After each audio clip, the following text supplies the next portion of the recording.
BC బిడ్డలు చదువుకుందామంటే కూడా చదువులేకుండా ప్రభుత్వాలు కులవృత్తులకే పరిమితం చేయడం వల్ల బీసీలలో చదువుకుందామని తపన ఉండడంగా చదివించే ప్రభుత్వాలు లేక చదువుకోలేకపోయారు. అందుకే తెలంగాణ రాష్ట్రం రాకముందు ఈ రాష్ట్రంలో కేవలం గురుకులాలు, బీసీ గురుకులాలు కేవలము 19 గురుకులాలు మాత్రమే ఉండే.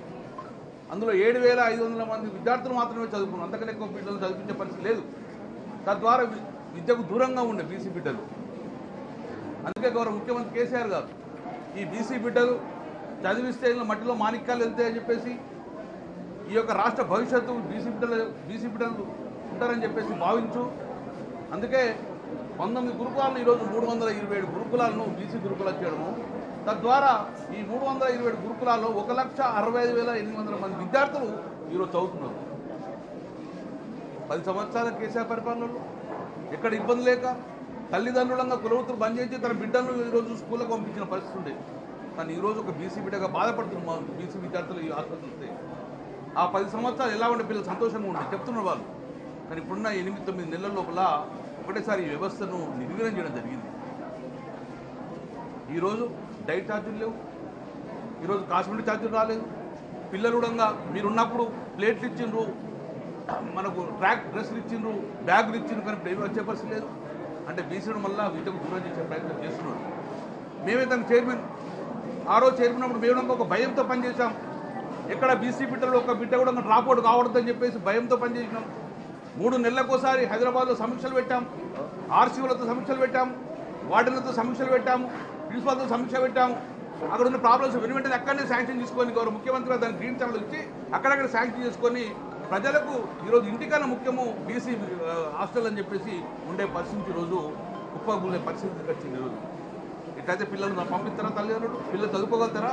అందుకే మేము ఒకటి చెప్తున్నాను, ఎక్కడ శాఖకు ఈరోజు శాఖ మంత్రి గారు కానీ ప్రభుత్వం కానీ ఇక్కడ మీటింగ్లో పెట్టిన పరిస్థితి లేదు, రివ్యూ చేసే పరిస్థితి లేదు, పిల్లల పరిస్థితి ఇచ్చే పరిస్థితి లేదు.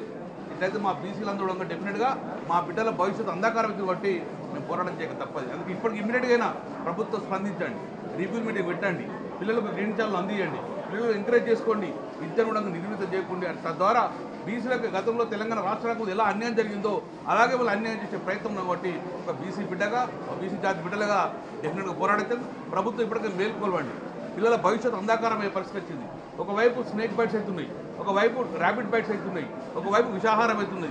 పిల్లల చావుకు ఎవరు కారణం అంటున్నాం. మేము భయంతో పనిచేసాం. ఎక్కడ చిన్న ఇన్సిడెంట్ అయినడంగా ప్రభుత్వం అలర్ట్గా ఉండే, కానీ ఈరోజు ఇంత యాక్సిడెంట్ అయినా, ఇన్ని స్నేక్ బైట్స్ అయినా, ఇంత మరణాలు కూడా ప్రభుత్వానికి ఇంత చీమగుట్టండి అయితే కాబట్టి ఇప్పటికే ప్రభుత్వం స్పందించండి.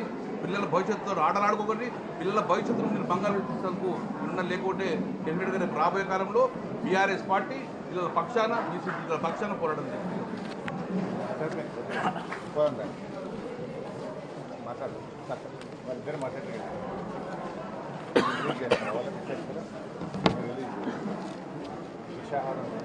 విషాహారం తిని తెలంగాణలో ఆసుపత్రుల పాలైన విద్యార్థుల సంఖ్య 715. ఇప్పటి వరకు 23 సంఘటనలు జరిగినాయి.